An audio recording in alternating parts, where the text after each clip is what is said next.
ગુજરાતી રસોડુમાં તમારું સ્વાગત છે અને હું છું પલક. આપણે આ રસોડે અવનવી વાનગીઓ શીખતા હોઈએ છીએ અને આજે આપણા રસોડે બહુ જ ઇન્ટરેસ્ટિંગ વાનગી બનવાની છે. પાઉંભાજી આપણે બધાએ જ ખાધી હશે, એના ઘણા પ્રકાર પણ છે. ચીઝ પાઉંભાજી, બટર પાઉંભાજી, પણ આજે પાઉંભાજીને કંઈક અલગ જ કોમ્બિનેશન સાથે સર્વ કરવાના છે અને તમને શીખવાડવાના પણ છે. તો એ આપણને શીખવશે ટ્વિંકલ ધોળકિયા. આવો એમને બોલાવી લઈએ. કેમ છો ટ્વિંકલ? મજામાં. તમે કેમ છો? એકદમ મજામાં. ગુજરાતી રસોડુમાં તમારું સ્વાગત છે. Thank you. તો આજે અમારા દર્શકો માટે તમે કઈ રેસીપી લઈને આવ્યા છો? હું આજે લઈને આવી છું પાઉંભાજી બ્રુશેટા. ઓકે, એટલે પાઉંભાજીને એક નવા જ ફોર્મમાં આપણે આજે બનાવતા શીખવવાના છે. તો સરસ મજાના પાઉંભાજી બ્રુશેટા બનવાના છે. એના માટે કયા કયા ઇન્ગ્રેડિયન્ટ્સ જોઈશે? પાઉંભાજી બ્રુશેટા બનાવવા માટે બોઇલ કરેલા બટેટા અને વટાણા છે, આ લોફ છે, ચીઝ, બટર, મેલ્ટ કરેલું બટર છે અને શિમલા મરચાં, ટમેટાં, ડુંગળી, આદુ લસણ મરચાંની પેસ્ટ, કોથમરી, પાઉંભાજી મસાલો, જીરું, ગાર્લિક પાવડર, ગરમ મસાલો, હળદર, ચીલી ફ્લેક્સ, ઓરેગાનો, મરચું, મિક્સ હર્બ્સ, પેરી પેરી મસાલો અને મીઠું. ઓકે, એટલે પાઉંભાજીને સરસ બ્રુશેટાના ફોર્મમાં આજે આપણે શીખવાની છે. તો એના ઇન્ગ્રેડિયન્ટ્સ આપણે જોઈ લીધા. હવે બનાવવાની શરૂઆત કરીશું. ઓકે, પહેલાં આપણે ગ્રેવી બનાવીશું. ઓકે, એક પેનમાં તેલ, 2 ટીસ્પૂન જેટલું તેલ લેવાનું છે અને બટર.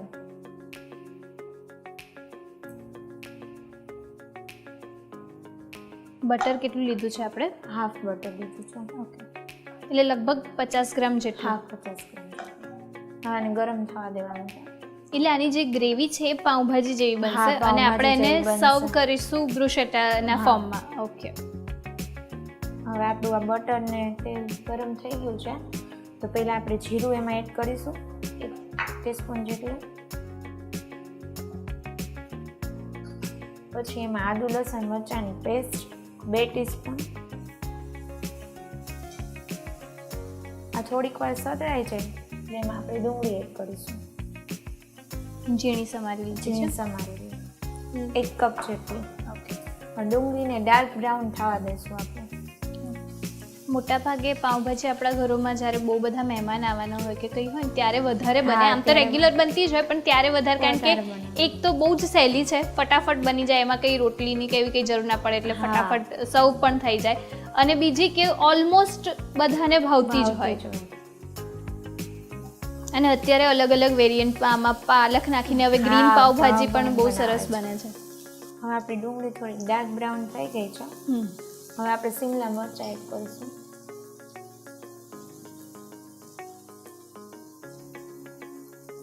કેટલા નંગ લીધા છે?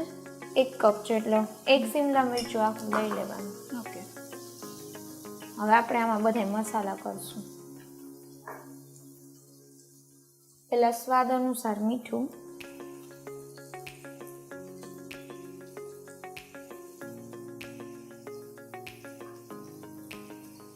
પછી હળદર અડધી ચમચી, મરચાંનો ભૂકો 1 ચમચી. જેવું તીખું ખાતા હોય એ પ્રમાણે મરચું. અને આપણે લીલા મરચાં પણ લીધા છે. હા, એટલે જ.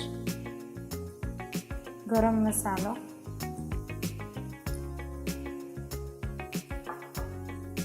પેરી પેરી મસાલો.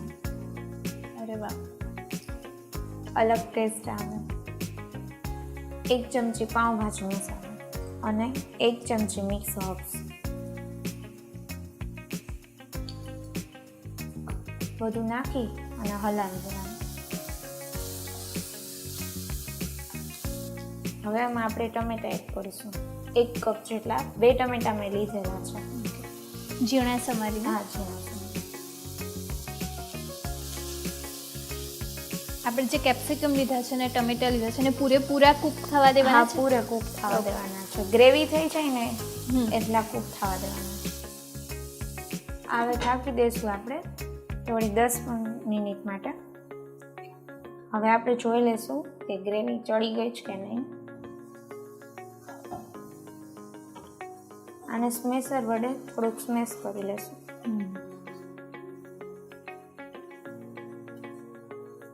હવે આપણે આમાં આ જે બોઇલ કરેલા બટેટા ને વટાણા હતા એડ કરીશું. કેટલા બટાકા લીધા છે આમાં આપણે આમાં લીધા છે 4 થી 5 બટેટા અને 1 બાઉલ વટાણા. બંનેને બાફી અને મેશ કરી લીધા છે.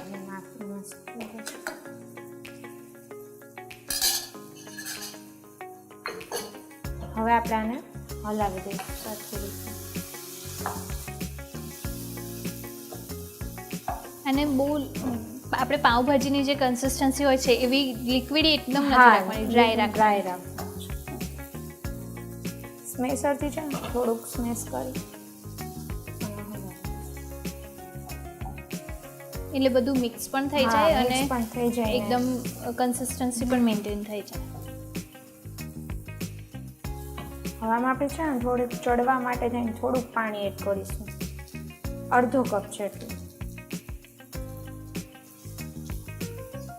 હવે આપણું આ મિક્સ થઈ ગઈ છે ગ્રેવી એકદમ. હવે આપણે આ ઠંડુ થાય ત્યાં સુધીમાં લોફ કટ કરી લઈશું.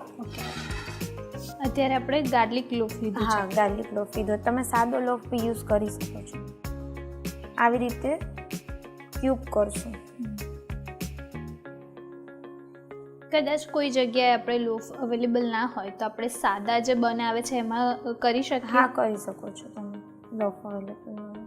હવે આપણે લોફ ઉપર સ્પ્રેડ કરવા માટે બટરનું સોસ બનાવશું. તો આપણે મેલ્ટેડ બટર લેવાનું છે 50 ગ્રામ જેટલું. એમાં આપણે 1 ટીસ્પૂન ઓરેગાનો,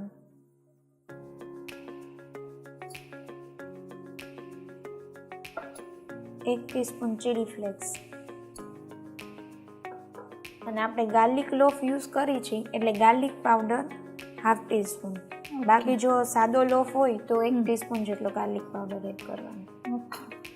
અને કોરિએન્ડર. આ બધું નાખી અને એને હલાવી દેવાનું. હવે આપણે આ પહેલા લોફને એક સાઈડથી શેકશું.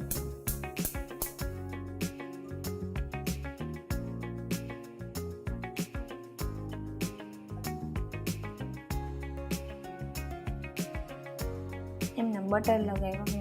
ઓકે, એટલે એક સાઈડથી થોડું થોડું થઈ જાય. હવે તમે જોઈ શકો છો આપણું એક સાઈડથી આ શેકાઈ ગયું છે. એને આપણે પ્લેટમાં કાઢી દેવાનું. ગેસ બંધ કરો. એટલે સરસ થોડુંક બ્રાઉન અને કડક થઈ જાય. હવે જે સાઈડ શેકવું હોય ને આપણે એ સાઈડ બટરનો સોસ લગાડવાનો છે.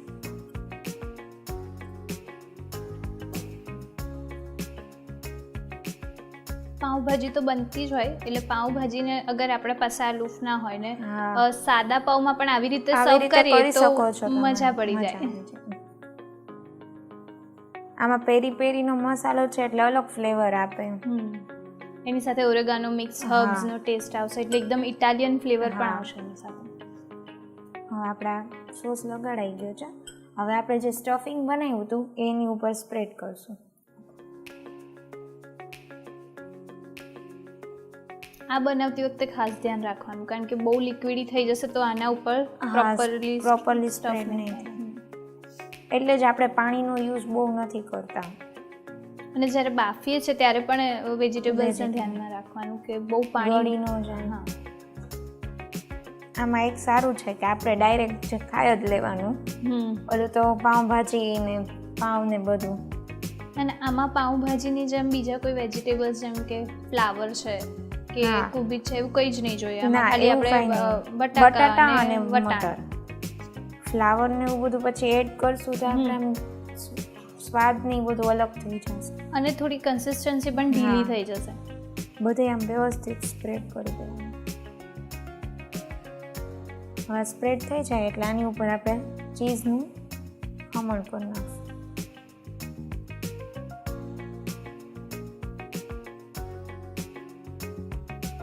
અત્યારે આપણે નોર્મલ પ્રોસેસ ચીઝ જે આવે છે લીધું છે. મોઝરેલા ચીઝ પણ તમે લઈ શકો છો આની જગ્યાએ. લગભગ અત્યારે એક પ્રોસેસ ચીઝનો આપણે યુઝ કર્યો છે. ચીઝ સ્પ્રેડ થઈ જાય એટલે આની ઉપર આપણે ચીલી ફ્લેક્સ થોડાક સ્પ્રિંકલ કરશું. ઇટાલિયન આપણે ટચ આપ્યો છે હા, બ્રુસેટાની એટલે. સ્ટાઇલમાં, એટલે ચીલી ફ્લેક્સ, ઓરેગાનો. અને થોડા ઓરેગાનો.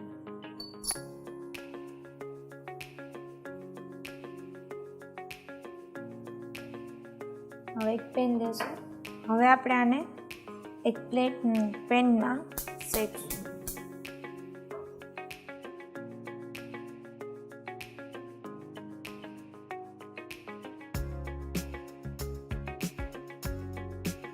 આ જ્યારે કરી કૂક ત્યારે ગેસની ફ્લેમ ધીમી રાખવાની અને આપણું ચીઝ મેલ્ટ થઈ જાય ત્યાં સુધી આને કૂક કરવાનું. તો આવી રીતના ઢાંકણું થાપી અને એને મેલ્ટ થવા માટે રાખશું. હવે આપણું આ ચીઝ મેલ્ટ થઈ ગયું છે. ગેસને બંધ કરી દઈશું અને હવે આપણે આને કાઢી લઈશું પ્લેટમાં. સર્વ કરી ત્યારે જોઈને કોઈ ના કહી શકે કે આમાં પાઉંભાજી સ્ટફિંગ કર્યું છે. હા.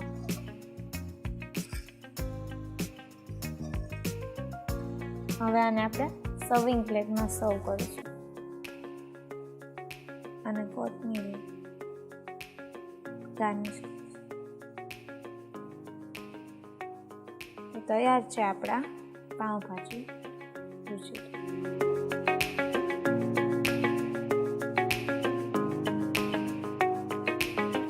તમે અમારા ગુજરાતી રસોડુંના રસોડે આવીને સરસ મજાના પાઉંભાજી બ્રુસેટા શીખ્યા એ બદલ ગુજરાતી રસોડું તરફથી તમારો ખૂબ ખૂબ આભાર. Thank you. જો તમે તમારી રેસિપી અમારા ગુજરાતી રસોડુંના રસોડે બનાવવા ઈચ્છો છો તો અત્યારે જ તમારી રેસિપી અને તેના ફોટા અમને અમારા WhatsApp નંબર 8238234001 પર મોકલી આપો અથવા તમે તમારી રેસિપી અમને ઈમેલ પણ કરી શકો છો. અમારું ઈમેલ આઈડી છે recipe@gujaratiRasodu.com.